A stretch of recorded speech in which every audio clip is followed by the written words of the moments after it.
তীব্র খরতাপে পুড়ছে পুরো দেশ। অতিরিক্ত গরমে বিপর্যস্ত সাধারণ মানুষ।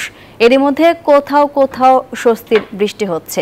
রাজশাহীতে গত ২৪ ঘন্টায় সর্বোচ্চ তাপমাত্রা ছিল ৪২ ডিগ্রি সেলসিয়াস।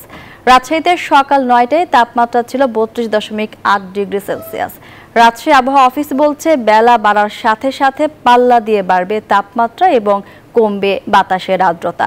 তবে রাজশাহী বিভাগের বিভিন্ন জেলায় বৃষ্টির সম্ভাবনা আছে।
না